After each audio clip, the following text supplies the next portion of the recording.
be here.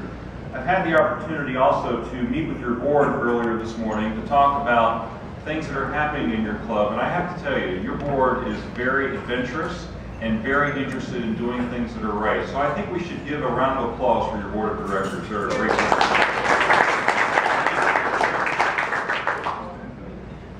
Are you set up, Richard? Oh yeah, yeah. Right. You're on. Start my timer. That's right. All right, so I have a number of things that I would love to talk to you about today, and Richard has told me that we have all afternoon. I have nothing else on my calendar for today, so sit back, relax, and we're going to have a great time. Just like the debates.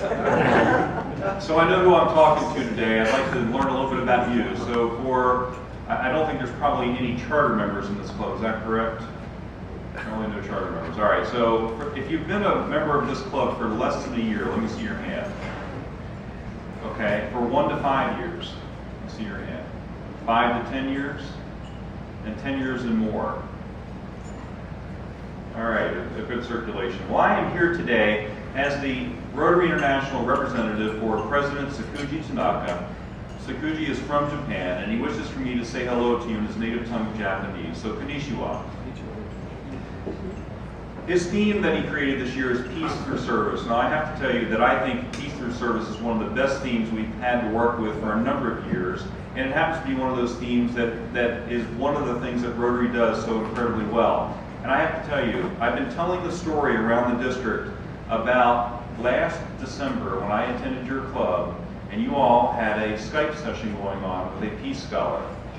And I've been using your club as a model to recommend to the rest of the district that they reach out to our Peace Center and invite a Peace Scholar to come and speak to them and learn about peace, because peace is one of those things that we do in Rotary that very few of us know a lot about. In fact, I'll tell you, until I participated in your meeting last December, I didn't know that much about what we do in terms of peace. But it really inspired me to want to go and attend the graduation ceremony over in Raleigh, and it was just an amazing experience for me. It was an opportunity for me to learn what it is that we're doing in peace and the difference that we're making around the world. And I have to tell you, as a Rotarian, the day that I visited your club last year, and then when I went to that graduation ceremony, it made me an incredibly proud individual. And you all should be proud as well as Rotarians, knowing that we're doing such a great job with peace. So Peace Through Service is just a really important thing that we do. Now, President Tanaka has 2 main goals for us this year, and the first one is Peace Through Service. Now, we as individuals will not have the opportunity to go out into the world and change the world in terms of peace. But I can tell you that 1.2 million Rotarians going out and creating peace in their homes and peace in their communities, the ripple effect of that can start to significantly impact the peace efforts we have around the world. So keep up the good job in doing that. His second goal is membership.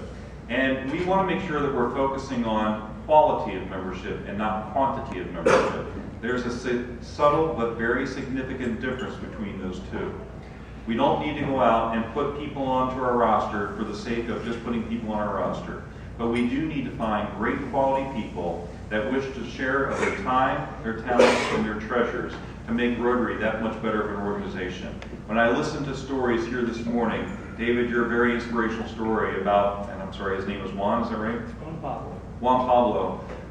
You know, when you hear stories like this, and then you think about the fact that we are Rotarians and we're service above self kind of people, those are just the kind of things and the reasons why we are Rotarians. David, if you'll send me an email, I'll send you a check for $50 from Juan. All right? Now, but that's what quality of membership is all about. Not just money. Money is only a small part of what we do. We roll up our sleeves, we go out into our communities, and we make a difference. And we do that so well. And I know that this club does a lot of that as well. We do a great job of that, and I ask you to keep doing that. So let me shift gears a little bit and start to ask you a very important question. Why did you join Rotary? What brought you to our organization? And for those of you that have been around for a while, why have you stayed in Rotary? What has kept you with us all these years? Why do you come to this club meeting every Friday at 12:30 to share fellowship? What brings you here? And I want you to think about that for a minute. I even want you to go so far as maybe when you leave this meeting today, you take a couple of minutes and write it down. Because here's what I'd like you to do with that thought and that writing down. I want you to start telling your reason to the world. I want you to start telling everybody you know about your compassion and your compelling reason for becoming a Rotarian and staying here as a Rotarian. See, it's that compelling story and that compassion that is going to bring others just like you to Rotary. When you go out and you tell your personal story, not the statistics, not about the fact that we're 1.2 million Rotarians around the world, the fact that we have 35,000 clubs, 532 districts, and we've raised $1 billion for polio eradication. Those are just numbers. They're really meaningless. But when you start talking about your own individual story and why you became a Rotarian, and you start telling others about that, you will have their attention, and you will resonate with them in such a way that they're going to say, me too. I want to come do what you're doing, and I want to know how to get that accomplished. So please take some time and create your story, because that's how we're going to attract great people to Rotary. Now, a couple of statistics that I do want to bring up to you in terms of membership in Rotary. First of all, only 12%, this is a global number, only 12% of our Rotarians ever invite somebody to come to a club meeting. So here's another question for you. When is the last time that you as a Rotarian invited somebody to come share fellowship in this Friday afternoon luncheon and to learn about the various things that we're doing at Rotary? It's great to see some of the guests that are here today. And I know that you are very proud that I brought this comment up in this speech today because you brought a guest here. Congratulations to you. But for everybody else, when is the last time you personally reached out to somebody and invited them to come to a club meeting and to learn about Rotary? See, these Rotary meetings are what it takes in order for people to start to learn about Rotary. The real work of our clubs gets done at the committee level and the board level. But these meetings are, for lack of a better term, our sales message to our community as to who Rotary is and what we're going to do in terms of making the world a better place. A couple of other statistics for you. And I'm going to capture on a 7-year snapshot of time. On June 30th of 03, we had about 1.2 million Rotarians. And in fact, we've been stuck at 1.2 million Rotarians for a very long time. We had about 31,551 clubs at that time. 7 years later, on June 30th of 2010, we had 34,103 clubs, an increase of 2,552 clubs. Yet we had only grown our membership by 226 members.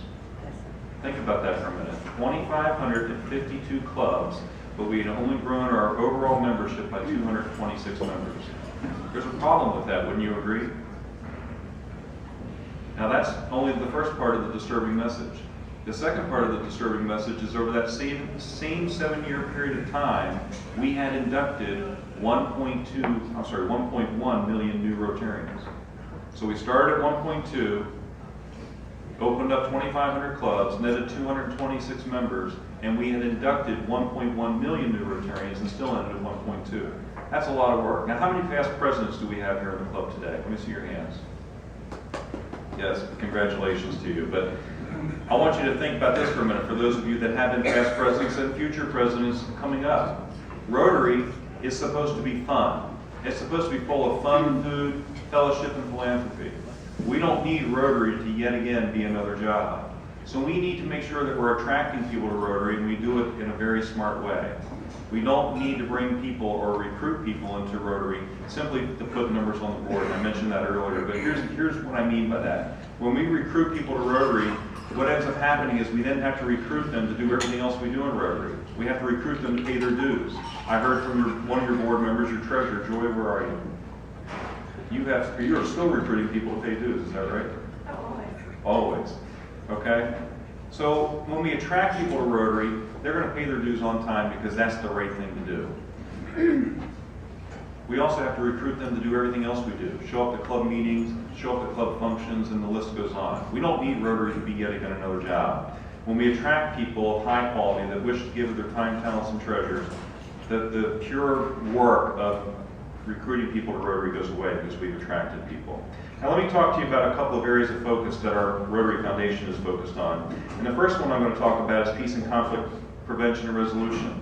I've already talked about the Skype session, and I normally launch into a part of my presentation right here where I encourage the club president to reach out to the Peace Center in North Carolina. It is such a great thing to do, and I congratulate your club for having done that last year. The next thing I want to talk about is disease prevention and treatment, and polio tops the list. Now, I have with me today, as a prop, a real polio vial. This was out on a National Immunization Day used by County Banerjee last year in India. County Banerjee was last year's Rotary International President. And I want to take a couple minutes and talk about polio for a number of reasons. Number one, October 24th, just a few days away, is World Polio Day. And I'm asking every Rotarian to please consider donating and giving a gift of only $20 one time to the polio part of our Rotary Foundation. And if you'll do that, and all 3,000 of our Rotarians will do that, we will have achieved our district goal of $60,000. So please give that very serious consideration and make that $20 gift to polio. But a couple of other things I want to talk about. Our district just recently had 30 Rotarians go climb Mount Kilimanjaro. Those people are amazing.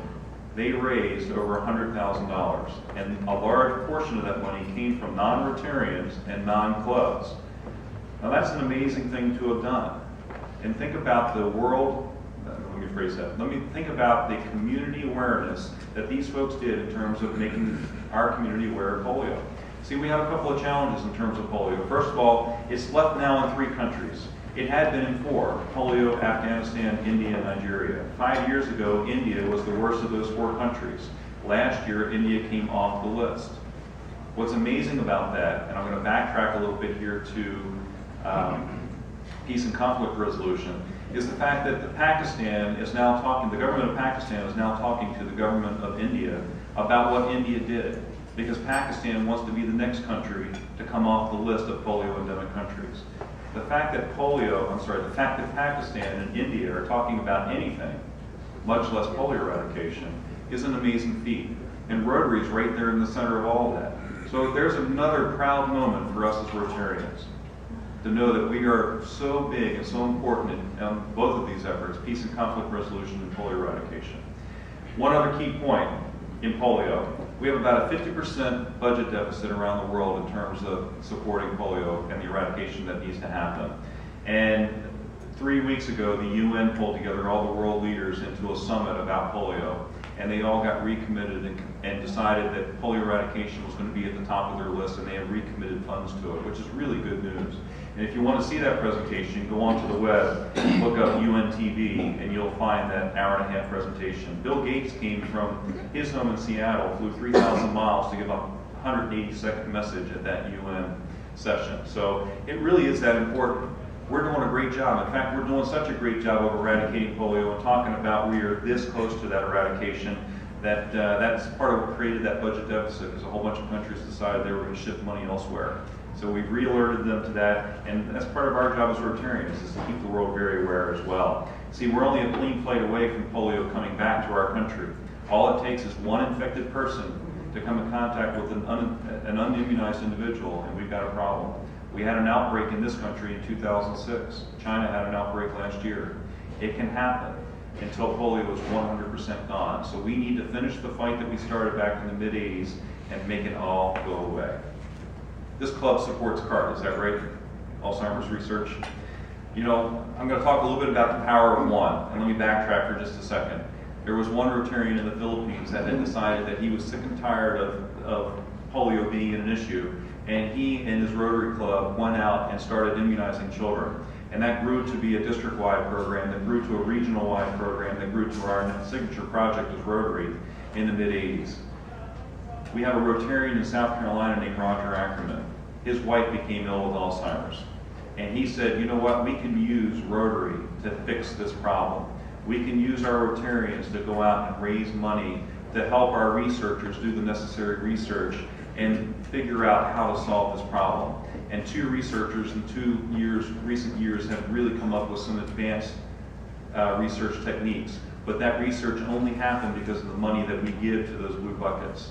We raise about $400,000 to $500,000 a year in the CART fund, and that's an amazing amount of money from only 13 districts here in the Southeast. That's all that participates in the CART program. So anybody in here know of anybody that has Alzheimer's or have an attachment to somebody that has Alzheimer's? Quite a few of you.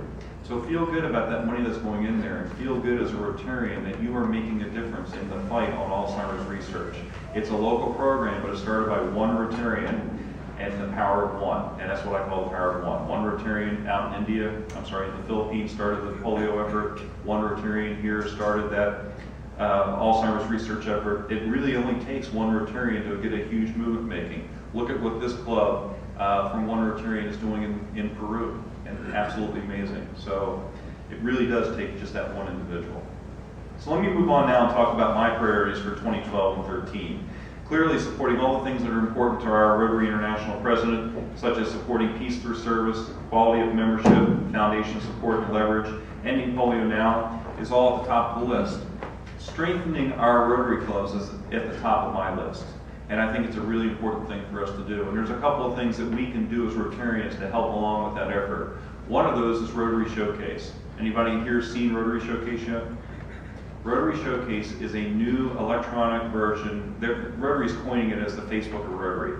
I'm not sure that that's an accurate reflection, but nevertheless, it is a way for us to go online and talk about the great projects that we and our clubs are doing and share that with the rest of the world of Rotary.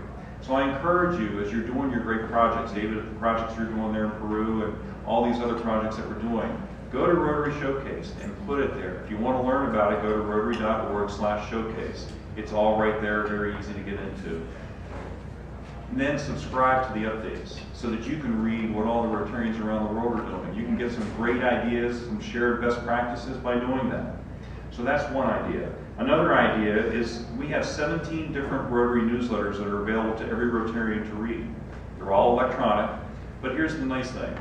I get all 17, but one of my favorite happens to be the weekly update.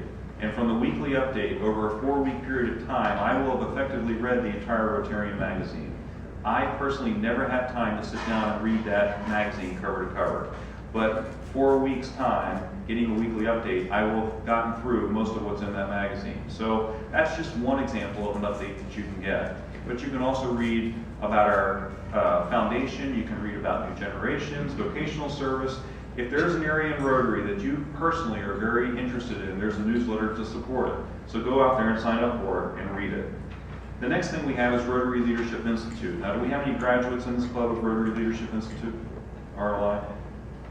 All right, well, let me tell you my story of RLI very quickly. I became a graduate of RLI for one reason and one reason only. I wanted to be able to come to your club as the governor and say, it's a great program, I'm a graduate, you should become one too. That was my sole motivation of going to do that program. But I got a lot more out of it than that. I got to meet some other great Rotarians from around the region. I got to hear a lot of great ideas about what Rotarians are doing to make a difference in people's lives. Absolutely amazing stories. And I got to make contact with some phenomenal people, and I had some great fellowship along the way. I was glad to have gone and met these people and learned all that I learned about Rotary and about what those people are doing. So I encourage you as potential current club leaders and future club leaders to go through that as well. Here's the last thing that I'd like for your club to do. Richard, this is a challenge to you. We all know the 4-way test incredibly well, is that right? Other things we think they do, it's all posted right here. The one thing we don't know overly well, and I think we need to do a better job of it, is learning the object of Rotary. You see, it's the object of Rotary combined with the 4-way test that really is the blueprint for what we are as Rotarians. And when we take the time to really dissect and understand the object of Rotary, put it together with the 4-way test, and then you put that together with your compelling story about being a Rotarian, the next time somebody comes up to you and says, what is Rotary? You will have no problem answering that question. It'll be natural. And the next time somebody says to you, what do you do in Rotary? You'll have no problem answering that question. So please do the Object of Rotary as a program sometime between now and the end of the year. A couple of important dates for your calendar. First of all, we've got the Foundation Banquet coming up on November 8th. And we're really excited to have past Rotary International President Ray Klingensmith coming to speak to our district and share his vision and ideas about the foundation. Ray Klingensmith is a very good friend of the foundation, a good friend of our district. And here's what's really interesting. There's 532 districts in the world. There's not that many past Rotary International presidents, and not that many that are still alive. So we're very lucky to have someone of that stature coming to visit our district. And I hope that you will take time out of your busy schedules and come Thursday evening, November 8th, to the Embassy Suites in Concord and hear Mr. Klingensmith talk about our foundation. The next date I have for you is May 3rd through 5th, where we're going to have our district conference at the Grand over in Greensboro. Don't have a lot of time today to get into the details of that, but suffice it to say it's going to be a great event, very family-oriented with a lot of things going on. I shared more details with your board, and I hope to come back a little bit later this year, this Rotary year, and give you a little more information if Richard will invite me back about our district conference. The next date I want to give to you is June 23rd through 26th. If any of you happen to be in Lisbon, Portugal, please come to Rotary International's International Convention. Now, if you'll indulge me, I want to tell you a story about my very first international convention, which happened to be in June of 2010. I've been a Rotarian since 2001. I've had plenty of opportunity to go to Rotary International conventions, but the value proposition was never there for me. You know, I felt that I was a very good Rotarian, very well informed, very involved in the district and in our club. So what was I going to do? Go to an international convention and drink more Rotary Kool-Aid, right? I just didn't see the benefit for me to go. However, my wife has an office in Montreal, and she happened to have business in Montreal about the time that the international convention was going on, so we made a decision we would go. Anybody in this room been to an international convention? Yes, okay, so those of you that have, you'll be able to understand what I'm about to say. Everybody else, I want you to picture in your mind with me as I go along. So we went through the line, we got our registration packets, and the very first place we went to visit was the House of Friendship. So again, picture in your mind, 150,000 square feet, literally 150,000 square feet, filled with nothing but booths and Rotarians demonstrating the works that they're doing around the world and making the world a better place with all the humanitarian efforts that they're doing. Oh my goodness, my heart was overwhelmed. I could not believe what it is we were doing around the world. Ideas and concepts that I had never thought of. So that was amazing, number one. Number two, we went from there to a general session, and we started to hear from world leaders. And a couple of these world leaders were people like Bruce Allward of the World Health Organization, talking about the difference that Rotarians and Rotary has made to polio and the work that we have done. And then we heard from Queen Noor of Jordan, talking about the difference that Rotarians have made in her country. And then we heard from Dolly Parton and the Imagination Library, talking about the partnership that Rotary has with the Imagination Library and the difference that Rotarians are making for literacy around the world. And the list goes on of the different people that we heard from, but all of a sudden it became very evident to not only me, but my wife, who was not a Rotarian, about the world stage that Rotary sits on and the word that we have to say to world leaders about humanitarian efforts. And I have to tell you one more time, as a Rotarian, I was incredibly proud, and you all should be proud too, because we do absolutely incredible works of humanitarian service around the world. And it became very evident to me by attending my first international convention. I haven't missed one since. So, if June 23rd through 26th of this year won't work on your schedule to get to Lisbon, plan on Luther, when he's the governor, going with him to Sydney, Australia. And if Sydney, Australia doesn't work in 2014, that's okay, because in 2015 we're coming back to Sao Paulo, Brazil. And if you can't get to Sao Paulo, Brazil, then plan on Seoul, Korea the following year in 2016. But if Seoul, Korea doesn't work for your schedule, definitely put this one on your calendar.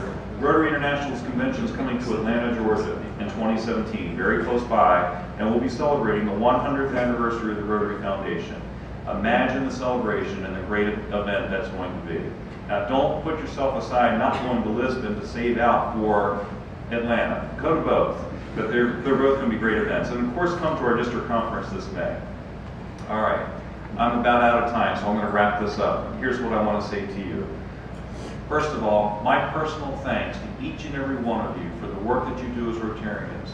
You make a huge difference in your community with the things that you do. And without each one of you doing the work that you do, we couldn't be what we are today. And our communities wouldn't be as well off as they are today. And the people that benefit from the work that you do would not be as good off as they are either. So I encourage you to continue to do that great work and to be very proud of it. As Rotarians, we are incredibly proud people because we know we're doing great work. So that's number one. Number two, I want to thank you for the opportunity this year to serve as your district governor.